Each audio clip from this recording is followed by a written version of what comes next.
Today is April 4th, 2018. My name is Blair Williams, and I'm here today at the Cumberland County Historical Society with Jennifer McKenna. So, first off, thank you for coming in today. You're welcome. All right. The first thing I'll ask is, where were you born and raised? I was born in Philadelphia. Shortly after that, my parents moved to Pittsburgh, and we lived there until I was till 1965. So I believe I was in 8th grade when we moved to Carlisle. My parents are both physicians, and my dad was invited to come back here with a friend of his that he went to residency with, Dr. Bill Shelley, and my mom is a pediatrician, and she worked at the Army War College. So I went to high school here. Yeah. At the Carlisle High School? Yes. Or, okay.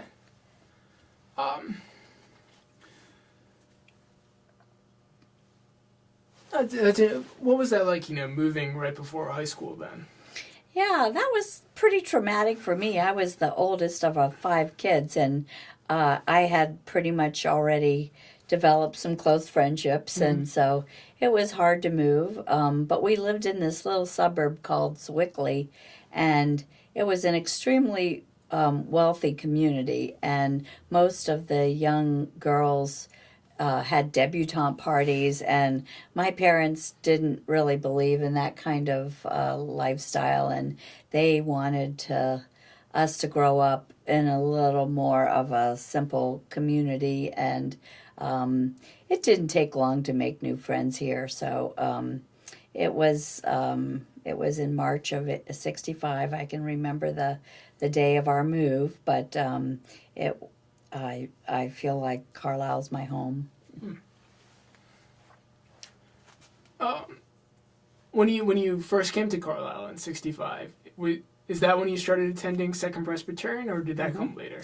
Yeah, we were Presbyterians. Both my parents were raised Presbyterians, and so we looked for the church, and Second Presbyterian appealed to my parents, and soon Mike Ferguson was called, I believe, right at the time we moved here.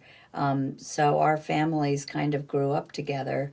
Their children and some of my siblings were around the same age. And so we were good friends with the Fergusons, and we enjoyed him very much. We remember the controversy about the move, and that's one of my earliest memories, is the congregational vote about moving, and remembering that there were people who walked out of the church, left the church because of that. My dad was on the side of moving, so of course that affected my point of view as well. So, we had interesting experience of just, my dad was on the committee that hired an architect, and there was also a lot of controversy about the design of the building, but he was very intrigued by the architect, who had symbolic reasons for the shape of everything about that church, and he explained it to us as a family, as well as he was often the spokesperson for explaining it to the congregation. And I know not everybody was happy with it. There were some that wanted a more colonial-looking building, but it gave us kind of a unique spot in a community of churches here. Our church was definitely different looking. Yeah. Do you remember, what about Second Presbyterian sort of drew your parents? And Well, I think Mike Ferguson was definitely child-oriented and youth-oriented, so that appealed to them, that he was, and he related his sermons to day-to-day living issues that, and the youth group at that time was a really big youth group, and it was a big thing. And since he had 5 children. They were very interested in participating in the youth groups, the musicals and things like that happened. Do you think that was another reason why your father was in favor of the move? Like Yeah. that? I know people have described the old church building as being quite constrained and Yeah, sort of space. apparently it had a lot of leaks. I'm not really aware of all that was happening, but it was, and the parking issue was an issue, I remember, and it was it was thought that more people would be able to come to the church if we had a bigger parking lot, and so that was one of the reasons for moving out of town. 2 questions I probably should have asked earlier. Yeah. What were your parents' names? Jim and Marion Johnston. Okay. So it's, we have this conversation about people and then Yeah. don't always have names. Right. Sorry, I should have said so. No. And Yeah. when you moved to Carlisle, did you what area did you move into? We moved to Belvedere Street, and Okay. Belvedere was a dead end at that time. There was a cornfield beyond where our house was, and was not a through street at all, and certainly not the busy street that it is now. 629 Belvedere was our home, and we lived there until my mother died in just last year. So about 6 months ago, we sold the house, and so we had it for, I guess it was about 50 years. So That's also kind of close to where the old manse was, isn't it? Or that was on area. Parker Street. Yes, it's in the district of Moreland. Yeah. Okay. So you mentioned that some of your younger siblings and the Fergusons were the close. same age. Yeah. So, Jim Ferguson and my brother David were close friends. They were the same age.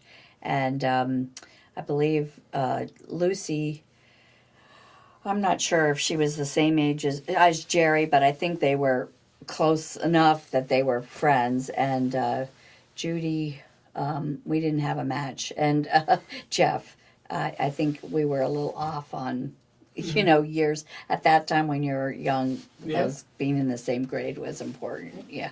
That matters. Yeah. When you came, did the Second Presbyterian community, did that make up most of your family's social life? Or? Yes, I would say it did. There was my parents had a pretty active social life, and they were involved in bridge clubs, and there was, at that time, the old hospital had an auxiliary that had to raise money for the hospital, and so every year there were follies and fundraisers for the hospital, and my dad was always involved in that. They also had, other friends in the medical community that they socialized with, but I would say a large part of our life oriented around the church. And then did you find yourself making a lot of friends with people in the youth group, or? I did. 2 of the friends from, there's 2 people that are still at the church that were in my Sunday school classes. Bill Turner and Don DeMuth are still at the church, who were in my Sunday school classes. So people in Carlisle tend to stay in Carlisle. Yeah. So there's a lot of longevity. There's a lot of multi-generational families there. So my parents, and then myself and my sisters, and then now our nieces and nephews are all growing up in the church. So I'm assuming you started attending Sunday school at the church on Hanover Street. yes. Did you attend Sunday school then directly afterwards attend the service, or Yeah, that's Okay. how it was. what did you do in like the half-hour break between the? Well, there was a little place down, a little pantry about 2 doors down from the church. We often went down there and, had a donut or something, and enjoyed that. Did you always make it back on time? Not always. I think Mr. Dinsdorfer mentioned he didn't always come back at all, and His parents didn't like that too much. Yeah, my parents wouldn't have either. In fact, they would have come to get me if I was late. So we always sat together, as a family in church. Did you take up an entire pew or Pretty most of it? much, yes. So, what would you say is your sort of first significant memory related to church? Maybe not even Second Presbyterian, but just church in general. Well, growing up as a child, my grandparents were strong Presbyterians on my father's side. And they lived in Squirrel Hill, which is an area of Pittsburgh. And their church was East Liberty Presbyterian, which was a Gothic, huge church. And we had to wear gloves and hats. And it was quite a formal affair to go to church. And that was really my first memory of going to church, was going with our grandmother.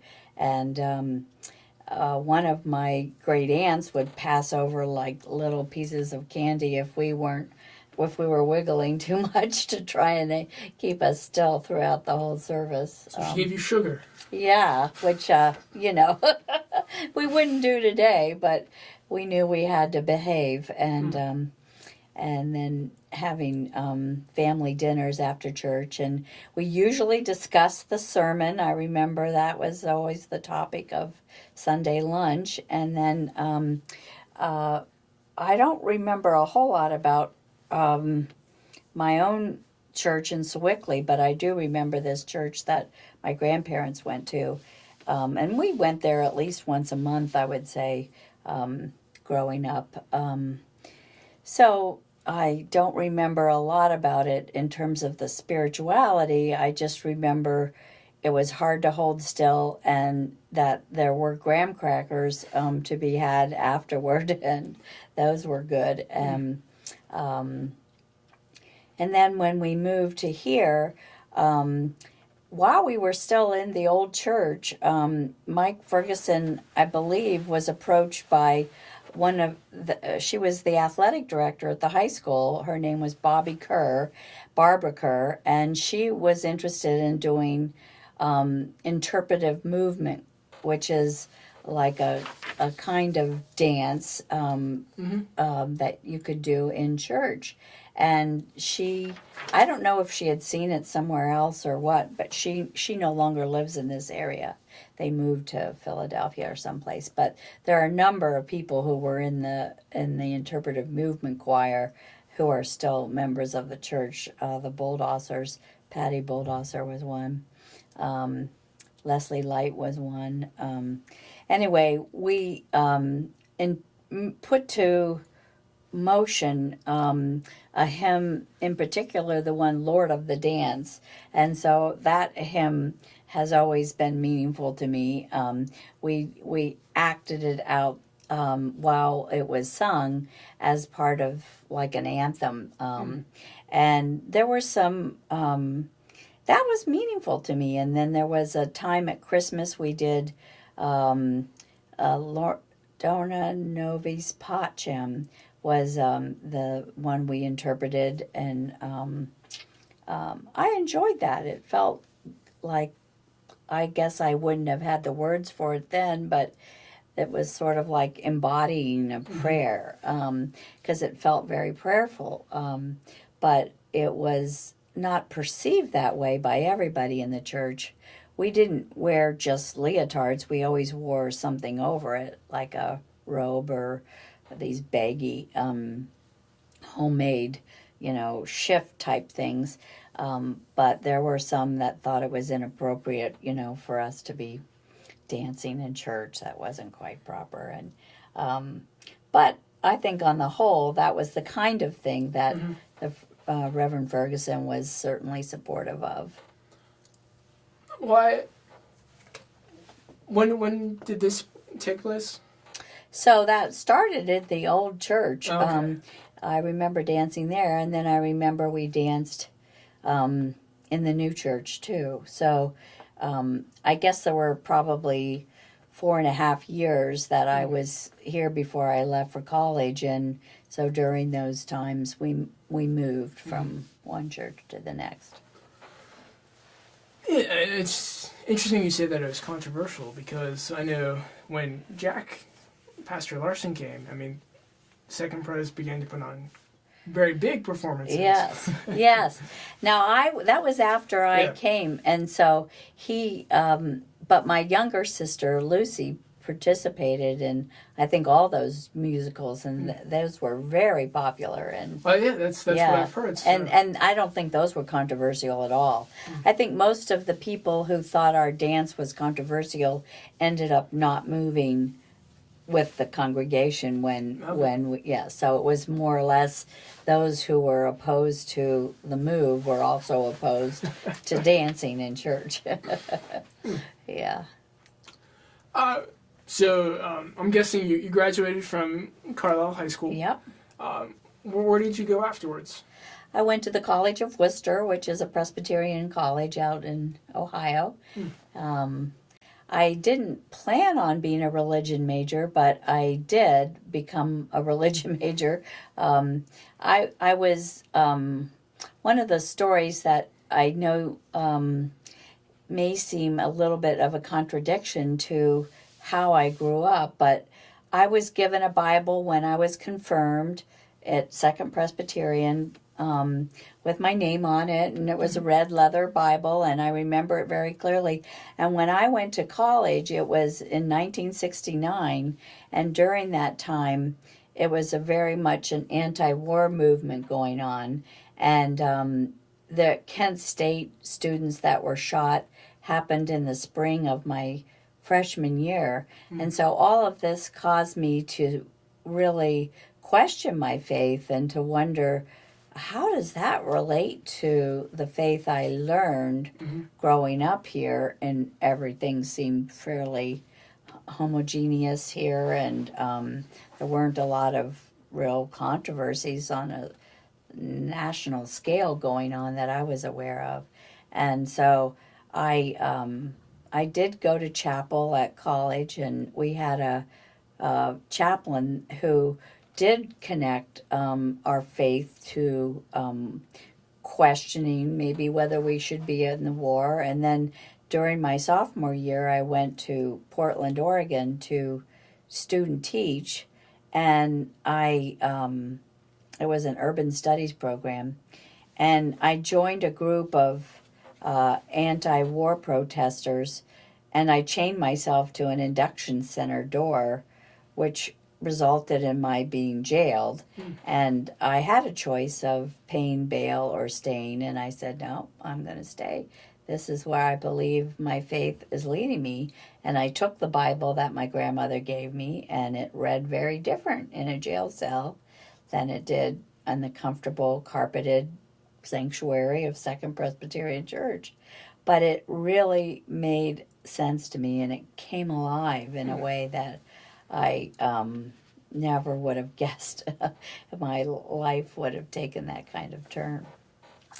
Needless to say, my parents weren't really happy about finding out I was in jail, and that I felt led there by the faith that they taught me.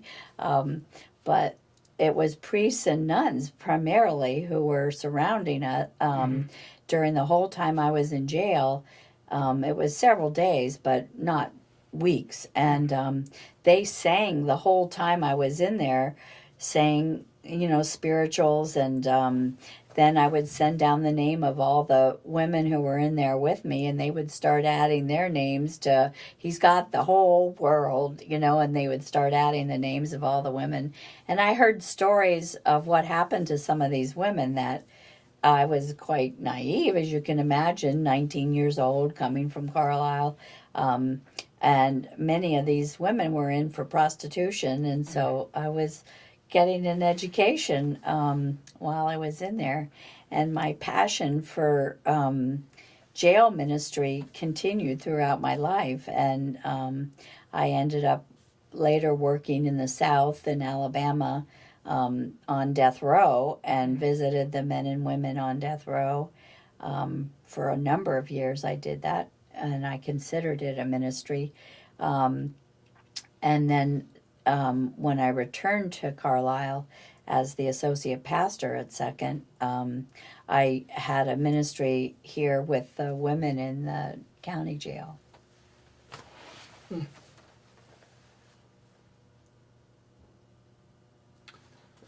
Well, going back a little bit then.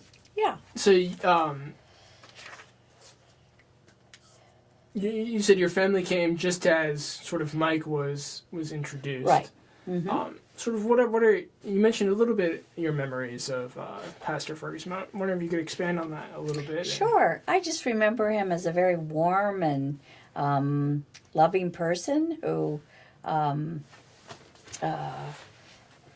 felt like kind of a second dad, and he played football and soccer in the yard with the kids, and he was, he didn't wear clerical stole or any kind of clerical robe, and part of what that belief is that we're, as pastors, are chosen from the congregation, but we're not different from the congregation. Sure. We have a particular ministry, but everybody, we believe, has a ministry. We sort of believe in the priesthood of all believers, so pastors shouldn't be elevated in any way. And so they sat in the pews with the rest of the congregation. And the same with the choir. The choir didn't have an elevated place to stand, which is true in many church structures. And so that also came out of the belief that people use their gifts and they'd come out of the congregation and go back and sit with their families. And then your first time coming back to Carlisle, was that when you were brought in as an associate pastor, or had you been living in the community before that? No, I hadn't been living here. I was gone for about 30 years. So, okay. Yeah. So you didn't have a chance to sort of work with Jack or see Jack in action? Well, I would come back on Christmases and Okay. and had time with my family.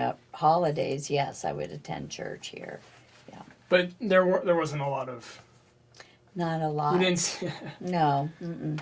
I was living in the South for probably maybe 8 or 10 years, and then I moved to Boston to go to seminary, and so and then I was serving churches in other places, so obviously I wasn't able to come on weekends. And but you had an opportunity to work with Pastor Gilchrist, is that right? Yes, yeah. Right. What are your memories of him? Oh, I liked Jim very much. He was very intelligent, and his sermons were extremely insightful. He had a wonderful voice, sort of like one of those voices of somebody who's on the radio voice at night. You know, he had one of those kind of voices, and he was very interested in social issues as well, and I think he did a great job, and I was very surprised and sad when he announced he was going to be moving. It was about 2 years after I had come back. And then you also had an opportunity to work with the current pastor, Jeff. Yep. So we had an interim for about a year, and then Jeff came, and we had a fabulous relationship, and I think he's doing a great job. He has great energy and enthusiasm for his job. Yeah. So you mentioned sort of Mike, and he would have been, I guess, not the first pastor you had at Second Pres. How much of an influence would you say that he had in terms of you later on in sort of your own career as? Well, I'm sure he did have an influence. He never said to me, "No, you really ought to go to seminary."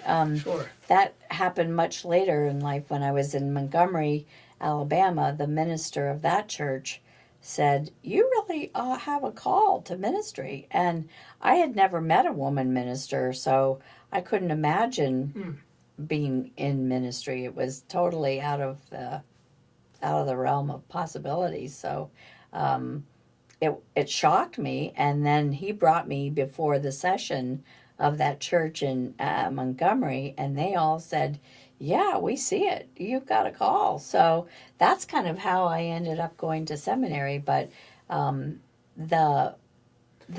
Mike did have women elders, and there weren't a lot of churches that had women elders. So I do remember that, and I know both my parents served as elders in the church, and so I knew that he was open to equality in terms of women and men both having gifts of leadership. So that, I'm sure, affected me, and knowing that. And of course, he was very pleased that I did. And I remember when I was ordained, both he and Jack came to my ordination service in Philadelphia. And so that meant an awful lot, to have that blessing of both him and Pastor Jack. And Jack has been a wonderful friend and has continued to be very active in the church.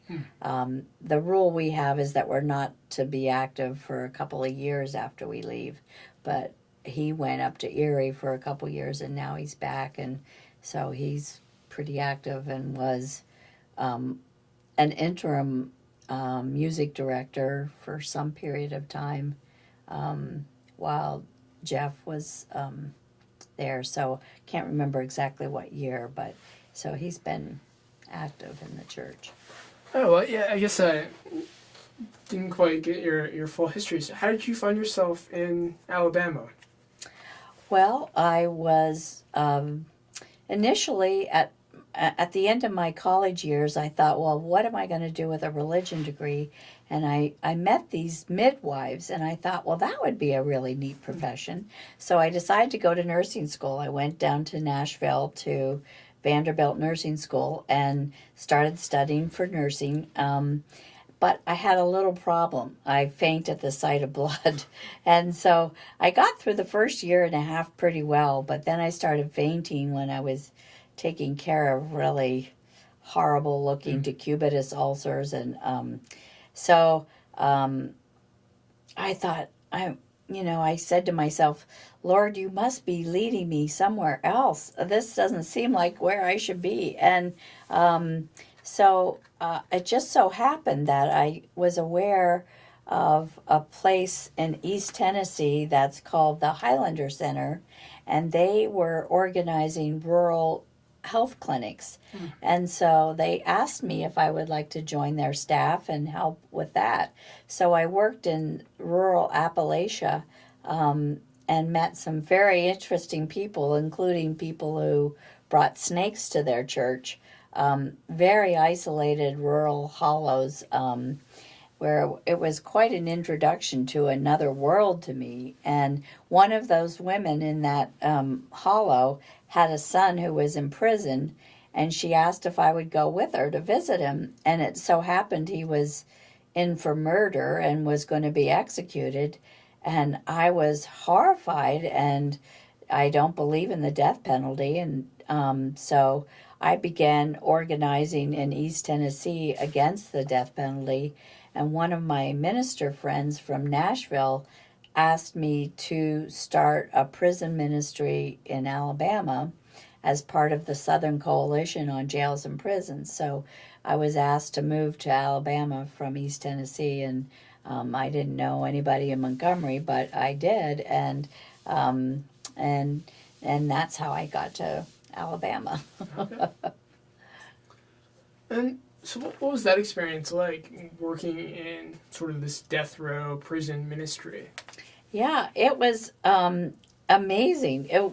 Just in the sense that I would meet one-on-one with people who might even look just like you, and they could have been my brother, and yet we had to visit, and right here would be the electric chair, and so it was very poignant to talk to people who were facing that and had been in prison a long time already, and with appeals and so forth. So whatever drugs or stuff they had been involved in, they were no longer involved in. So many of them had kind of cleaned up their act and were taking courses, some to finish high school, some to try to get some college credits. And so I was often the only person who visited them at all, because you pretty much burn a lot of bridges by the time you get to death row. And so they were in small rooms, like 8 by 5 or something like that, really small cells. And so I just was so sad that these people were facing an execution, and I tried to help organize people from churches to one-on-one at least have our correspondence ministry with each person on death row, and that helped. I mean, it helped the people in public to generally realize that these people are people, and there are not that any of their extenuating circumstances justified what they did, but some of them had, IQs that were extremely low, and those who had been involved in drugs. One particular guy named John Evans, he finally decided he wanted to die, and he dropped all his appeals.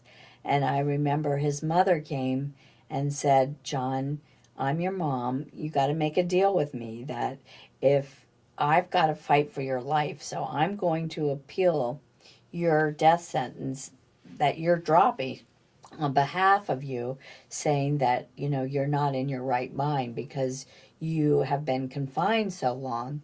And he was from Texas, and he kept saying, "I just need a big sky. I just need to see the sky." And so the deal she made with him was that if she succeeded, then there was a purpose for his life, even if it was going to be in prison. And so he agreed to that, thinking there's no chance in the world that she's going to succeed. But 6 hours before his execution, Chief Justice Rehnquist, a very conservative, very pro-death penalty, granted reprieve. And John took that deal with his mom quite seriously, and he had a conversion experience, and he started ministering to other men on death row. They had a Bible study going where they couldn't even see each other. They were just talking, yelling down the hall. He started a correspondence with juvenile delinquents all over the country, trying to urge them to change their ways, because look where I ended up. And he just had an amazing ministry and an amazing effect on me. And he would write me letters of encouragement, because it was hard to be against the death penalty, frankly, in Alabama at the time. We had an attorney general who said he was going to execute everybody till their eyeballs popped out. And I mean, that was popular, so it was, and anyway, it mostly turned out to be in black churches that I found a lot of support against the death penalty. And so I had some wonderful experiences. I was asked to preach in Martin Luther King's church in Montgomery, Dexter Avenue Memorial, King Memorial Baptist Church. And I was asked to be part of the Southern Christian Leadership Conference, which is a civil rights organization in Alabama. So I had some wonderful experiences in Alabama that I would never have expected my life to end up with, but it was very profound. And when George Wallace was still the governor there, and when John's appeals finally did run out, he was executed. It was a botched execution, and it took 3 tries, and it was so horrendous that I sort of felt like I've got to find something else to do with my life. And that's when I was talking to the minister of my little church in Alabama, and he said, I think you have a call to ministry. And so I didn't know what to do about it, but he said, what you do is you go to seminary. And so then they led me in how to do that. And I ended up going to Harvard Divinity School, which is in Cambridge, Mass. And so I left the South, but I had always thought I would end up coming back and doing some kind of community work. Anyway, my life just took different courses. Yeah. Yeah. You mentioned that, you would sit one-on-one with these individuals on death row. Were conversations just pretty generic in terms of, like, how are you doing? And Yeah. Or did you get a little bit more, I guess? Well, they always asked about me, and I had a daughter by then, and they always asked about her, and then they would tell me about what things were going on in their lives, like if they had heard from somebody in their family, or just how really horrible things were. There was occasionally some guard issues with beating people up, and they would let me know about that. And they were just so appreciative of just having a visit, of being able to talk to a human being and be out of their cell. And I did this in conjunction with the Southern Poverty Law Center. So because I was sort of a paralegal with them, that's my entree to be able to visit, because I wasn't a minister, so I wasn't visiting them officially in a ministry capacity. I was just sort of checking on them on behalf of their attorneys, but I saw it as a ministry myself. And sometimes we prayed together, sometimes we talked about death and what their feelings were about facing that, and they expressed a lot of concern for each other, which was amazing to me, because that was certainly not the perception I had. I thought these guys would probably be some kind of savages, beasts, and to have people who look just like you sitting across from you, it's like, wow, you don't look like a savage beast at all. So it was astounding to realize. I guess what was maybe the most poignant thing that you took away from it, or that you learned from that experience? That, Jesus said, when I was in prison, you visited me. And there was a sense every time that I came out that I felt I had been ministered to. It doesn't make sense, I know, but that's what I took away from that. There were a couple of people who actually were innocent, who got out later, and which I were able to visit with them on the outside.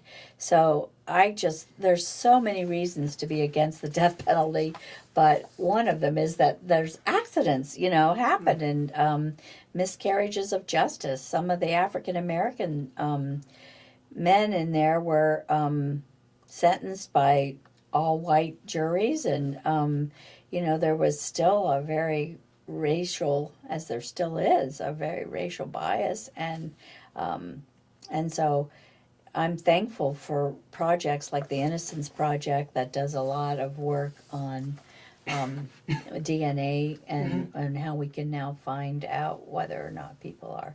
But I definitely took away that we mustn't execute people who kill people in order to show that killing is wrong. It just doesn't make sense to me as a punishment. What were those conversations like that you had with the people who were innocent and on the outside then?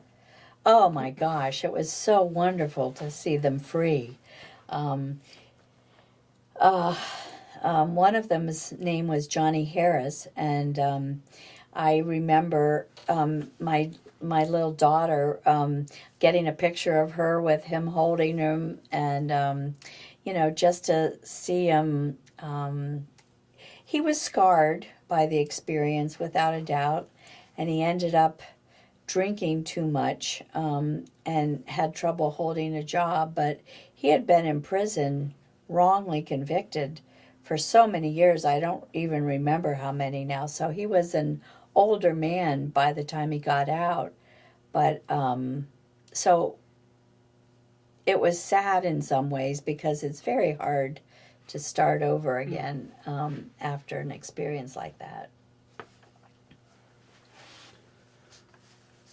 You said you, after sort of this experience, you eventually made your way to Cambridge, Massachusetts. Right. Well, what was seminary like? Yeah, it was a total joy. When I was in college, as I mentioned, I was kind of distracted with a lot of the anti-war stuff that was going on. But when I finally went back to graduate school, I was ready to study. And after some of the serious things I had seen, I really wanted to be better equipped to answer some of the questions people have about death and dying. And I wanted to be able to be more conversant with the Bible itself. And so I went at a time in 1985 is when I started, and it was at kind of the rise of the feminist movement in terms of theology. And so feminist theology was all new to me, and two of the leading feminist theologians in the world were teaching there at Harvard. So it was like, wow, I just had to pinch myself that I'm really sitting here in this class and all I have to do is take notes and read what she's writing. And it was a great experience. I really drank it up, and I liked very much that it was a interfaith kind of place. It wasn't all Presbyterians, wasn't all Christians. There were Jews in my New Testament class and Muslims. And I loved taking the courses with people asking very different questions. And women scholars were asking, for the first time in 2,000 years of church history, very different questions of the text. And so that was very exciting, to see certain pronouns that would always be translated male were really, in fact, once we studied the Greek together, learned that was not the case. And so nobody had thought to correct it, until somebody cared. And so that was very exciting to see. I enjoyed that. Was it a little bit of a culture shock? Maybe? Absolutely. Yeah. It was a huge culture shock. Massachusetts is a very liberal state, as you know, and it was as different from Alabama as you could get. But the kindness of the people in Alabama, they were worried about me living up there in the liberal Northeast. They would bake bread and send it to me. So for the whole 5 years I was there, my church in Alabama supported me and sent me, homemade bread and letters of concern and care. They brought me back for a visit, paid for it every year. So they couldn't have been better. And one of the things I appreciate about the Presbyterian Church is it's said to be a connectional church. And that really made me feel connected by being there. There weren't many Presbyterian churches in New England. They're mostly UCC or Unitarian. So I really felt connected still to the Presbyterian Church during that time through the people in Alabama. And I did find a church that was part UCC and part Presbyterian that I attended, and then did an internship there when I was going through seminary.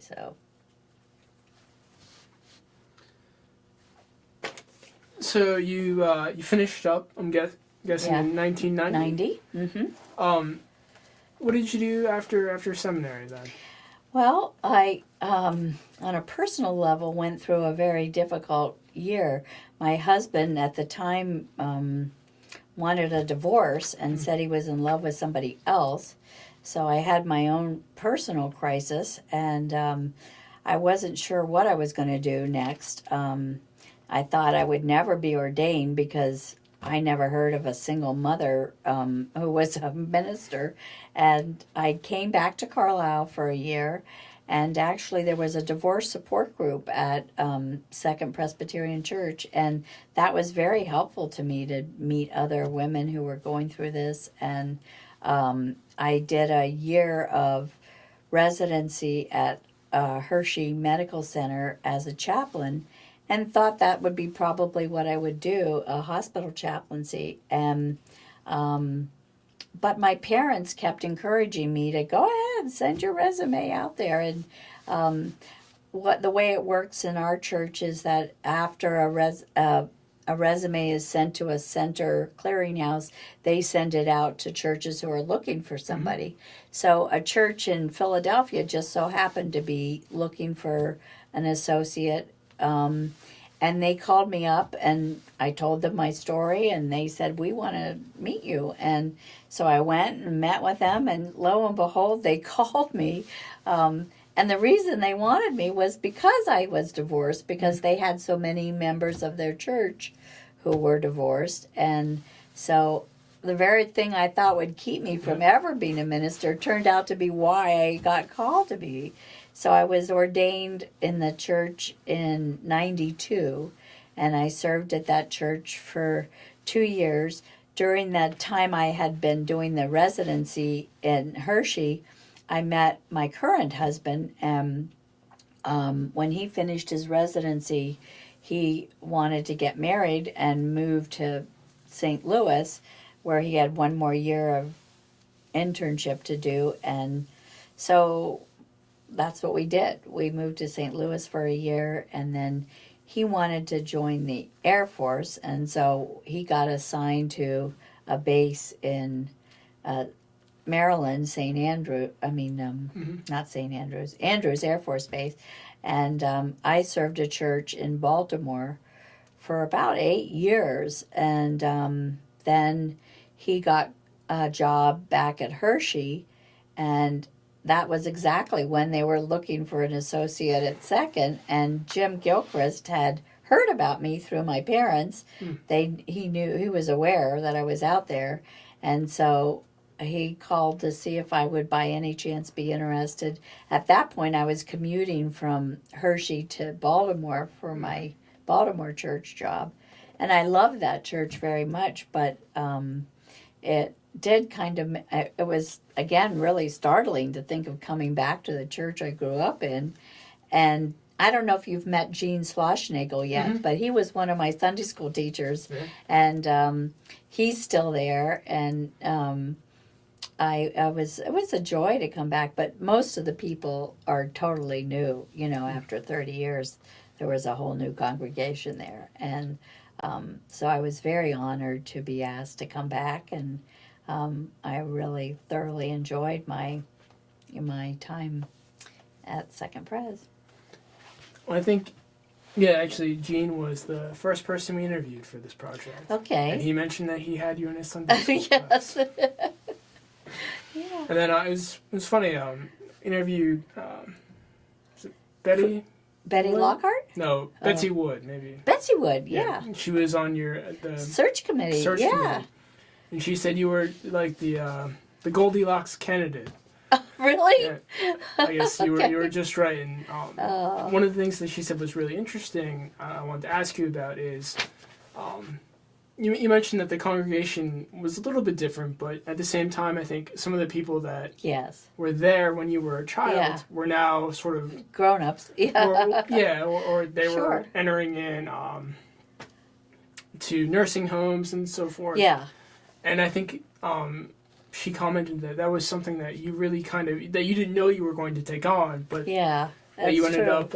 It's true. I ended up presiding over the funerals of a lot of people that I knew and loved as a child, too. Well, what is that experience like? Visiting these people in nursing homes, or maybe as they're They ill, just felt or... like extended family members, many of them knew my family, of course, and so that was like such a closeness. And I just love people, and I love talking to people, and I really enjoy older people for all the stories they have to tell. And I remember one of the people I visited was one who had voted no on the church, and we kept him on our rolls, and I kept visiting him. He never did come back, but he did have his wife's service, and he couldn't believe that we would accept him and let his wife's service be held at our church after he had rejected, coming for all those years. So I remember him very well. And it was just such an honor to be part of a person's life as they're dying, and being able to share memories of remember back when, when this happened or that happened. And a man just died this weekend who I visited a lot, and he remembered at one point while I was living in Tennessee, I had gone to China, and I had come back and given a talk at the church about China, and he goes, "Oh yeah, I remember you talking about Red China like it was the best place in the world." And he gave me a hard time about it, and it was just special things like that were really neat to share with people, and we had we had a lot of common ground. These are obviously, two very different circumstances in a way, but they're also similar in terms of sort of this death row ministry, and then this sort of hospice. And right. Did the one prepare you for the other, or? I think it did. Obviously, death by execution is totally different. But when a person is older, they're often really ready to go. They're feeling like, why hasn't God taken me yet? Some of the older people have actually said that. And it's not so much out of place. You sort of know in your life as you get older, that's what you're facing. And I think by my own experience of going through a divorce and having such a major loss, what helped me to not be afraid to talk about that with people, like, what's scary about this for you, as you approach your own death. And people aren't always able to talk about that with their own families, but they felt like they could talk about it with somebody who wasn't an immediate relative. And so I felt like in that sense, there was some similarities, as I talked about what the experience of, impending death is like. You mentioned that one of the reasons you went to seminary was so that you could kind of better answer some of those questions. Did you find that was the case, or? I did, although I must say a lot of it really came through my residency experience in the hospital. That there's only so much you can read about in pastoral care and in New Testament studies and that kind of thing that help prepare you. It certainly got some answers, but there's nothing like the experience of sitting with somebody who's dying that to teach you. And I had that opportunity when I was at Hershey with people with cancer. I was assigned to the oncology ward. And so what was nice about doing that residency was that then you would go back and talk about it with your supervisor, like, here's what they said, here's what I said. And, they would just provide some other options that I could have responded this way. And, or, that was a great response. And, you just got feedback during that time. And that was helpful. So I'm going to assume that you did other things as an associate pastor as well at Second Pres. Yeah. What was the job like? It it was pretty wide open. It was really what I wanted to make of it. The pastoral visits was certainly one of my favorite parts, but as you can imagine, I also had an interest in social issues, and soon after I returned here, all the physicians in town signed an ad, and it was put in the paper that said the PM 2.5 particulate matter in our air was so bad that it was threatening people's health, and they were seeing the effects of it. And I was stunned to imagine that, 100 doctors all agree on one thing and are willing to say that publicly. And so I followed up with one of the doctors, Dr. Maslin, who kind of was the engine behind that, and said, now what are you going to do? And he said, well, we just did it. And I'm like, well, we got to do more. How are we going to change this? And so we started this group called the Clean Air Board, and it's still going on. And we were able to get a great team of a doctor, a lawyer, myself, and a truck driver, and go visit all the legislators and talk to them about there are alternatives for all the idling, which is one of the reasons that Carlisle's air is so bad, because we have all these truck stops. Carlisle just happens to be at the intersection where the interstate and the turnpike come together, so you can get a day's drive in either direction to any major urban center from here.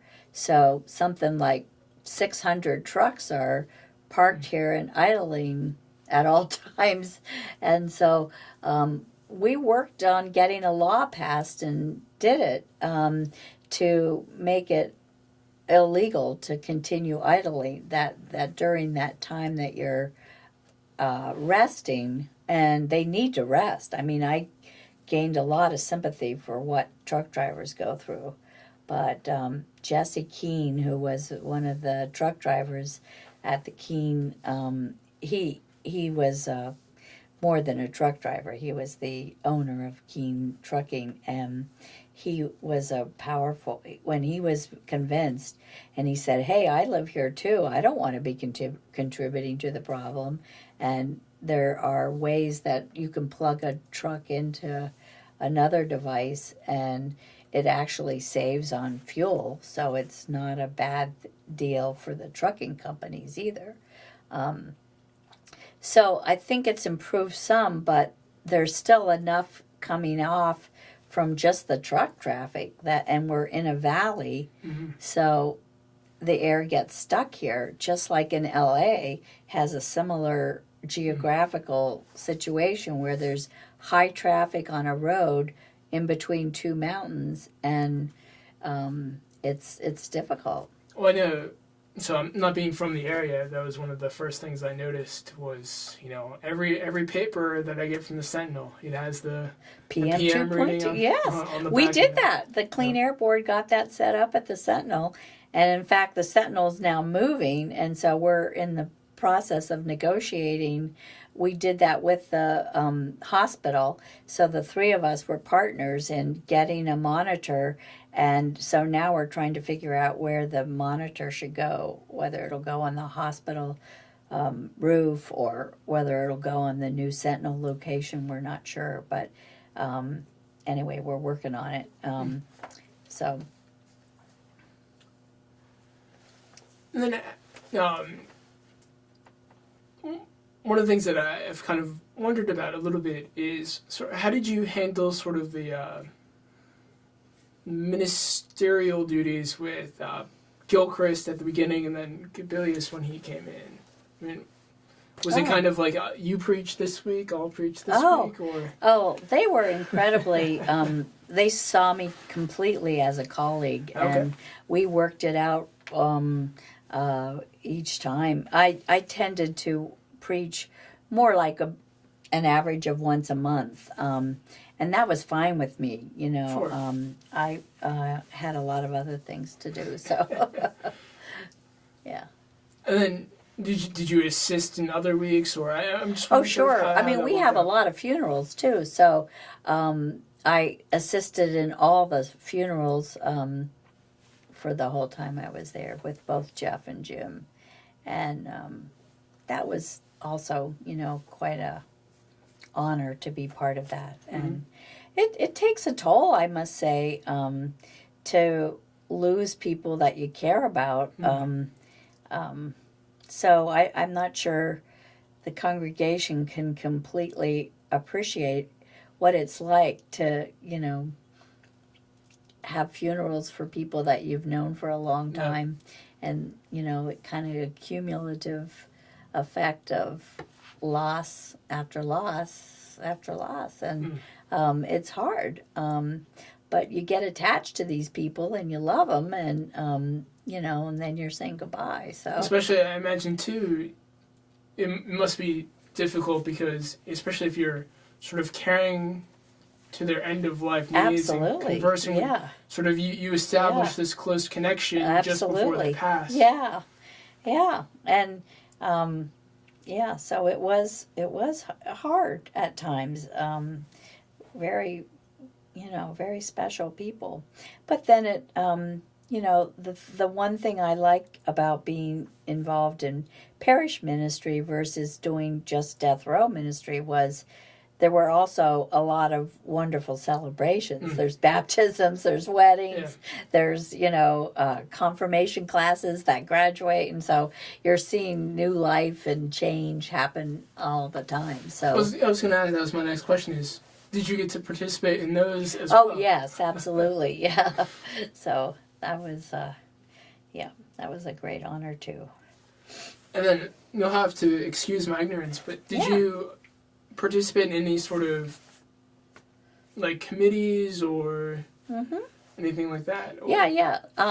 There's a board of deacons in the Presbyterian Church, and the deacons are kind of like the caring ministry of the church, and we had a pretty big group of people who each had like a group that they would care for, a geographical group, but then in addition to that, if they wanted to write letters or support those who are in hospital or dying, could do that. So I really enjoyed working with the deacons. They were, a great group of people who, Mary Jane was one of the best, and she... I just mentioned her because she's right here at the Historical Society, but she was the moderator for the board for a long time, and she's very organized, and there was just really great quality of people on that board. And I worked with the evangelism committee, which was following up on people who visit, and I worked with the outreach, which is reaching out into the community. One of the passions I have is that the communities in this, the churches in this community are still divided by race. And so ministers, the ministerium here, there's a white one and there's a black ministerium. And so it's like, this is so sad to me that we aren't integrated. And so I made it a point to try to get to know the black ministers and tried having some meetings where we would meet together. And part of the problem was finding a time that they could do it. And Sunday afternoons tended to be the time. So I felt really good about initiating that and having that kind of result in a couple of good relationships with between Second and Bethel AME in particular was a church that responded very positively to working together and sharing. And I know a few people have mentioned sort of a relationship with Project or Hope Station. Right? Yeah. Mm-hmm. Was that you or was that someone else? It was a combination of, I think, of the staff. Vicki Lance, I think, first established a relationship with the director there, and Jeff had the idea of having one of our community. We usually have monthly dinners at the church, and rather than having it just for ourselves. Why not have it over at Hope Station and then have other people join us? And so that was great. You know, we had some summer barbecues over there, and people from the neighborhood came. Some of the people from our congregation were a little hesitant about going there, but we took a bus over, and it all worked out, and we played music and everybody danced together. It was really fun. So I think out of that came a lot of people who are at least 10 or 11 are tutoring now over at Hope Station. So that was one of the positives. Well, I think the Historical Society, I think we're joining your community dinner. Oh, okay. I think next week. Oh, really? Okay. Yeah, we're doing an event there, so I'm looking forward to Excellent. Good. At Hope Station or at Second? Second Press. Oh, okay. Great. So you probably won't be there. 'Cause you're still No, in I your break. won't. I'm not allowed back for a while, but Well, so I only have a few more questions. So one of the things that I'm wondering, you left Carlisle, you said you came back, yeah, a little bit here and there, and then you finally came back for good, yeah, hopefully, in yes. 2004. Four. What was the difference in Carlisle and maybe the county like from when you left to Yeah. go to Worcester versus when you came back? Yeah, there were a lot of changes. When I left Baltimore to come here, I thought, how many problems can there really be in this little town compared to Baltimore? And I thought it would be like the worst thing that ever happened to anybody was that someone had to go to a nursing home, But it's a lot different. I mean, Carlisle has all the urban problems that urban cities have, and homelessness is a huge one. I think it started while I was with Jim and I that we started having the homeless sleep at our church, and that was a big step.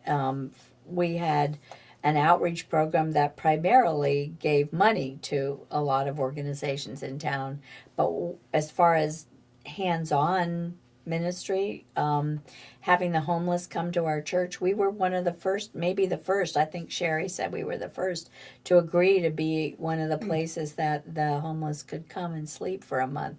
And we've always had the month of May ever since. And it's been a great experience for our congregation. It takes quite a lot of volunteers, and it's exposure. People always end up coming away saying, I just had no idea there were so many homeless people here, and some of them are working full time, but you just, it's hard to make enough to make ends meet if you're working at one of the local fast food places, and you have to save up till you can get enough for a deposit on a rental situation. So there's people in all kinds of situations, but the most shocking thing has been seeing children. For the last 4 or 5 years, there have been children that have been coming too, and that has just been so sad to realize that that's going on right in our town.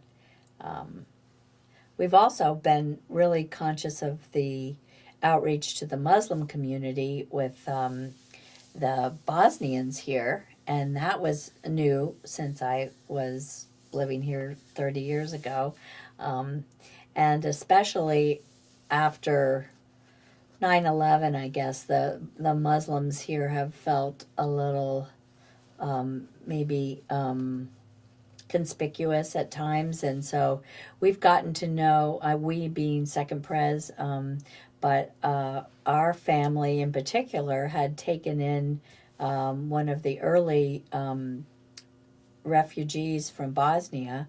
Her name is Mercida, and she is a fantastic person, and she got very close with our family, and she's one of the leaders in the Muslim community here, and they have just built a new mosque in Mechanicsburg, and they're very proud of it. So she invited us all over there, and so we've had them at our church, and we've developed a great relationship with the imam that has just come there, well, within the last 2 years. And so that's been very exciting to see this kind of cross-cultural thing that I don't remember existing in Carlisle before. And of course, the trucking is just so different. I mean, 81 didn't go all the way through when I left Carlisle, so needless to say, there's a lot more traffic here than there used to be. And then, sort of wondering, sort of maybe how has your faith evolved since you left? Oh my goodness! Well, lots of changes, lots of times of asking questions. Certainly, the exposure to Harvard and a lot of people who were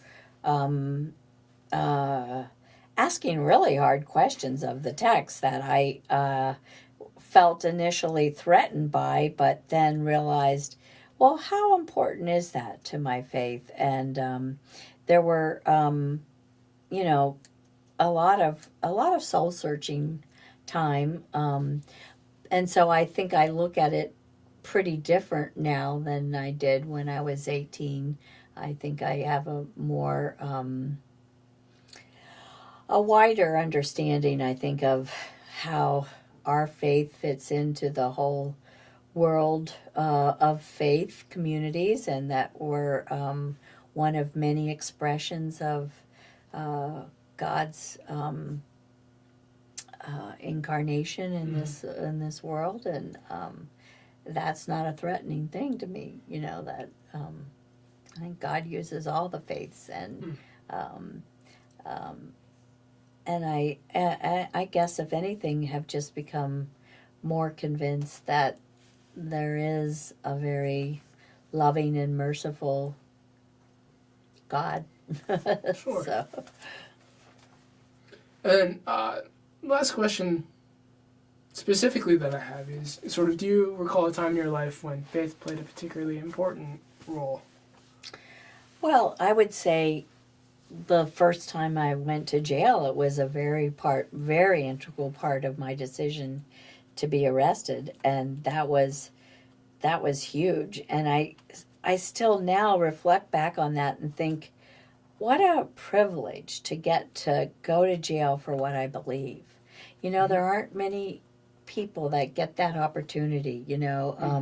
And I look around the world and see, like in South Africa, what they had to go through to get rid of apartheid. Mandela was in prison for a very long time. I mean, I'm so privileged. I feel so.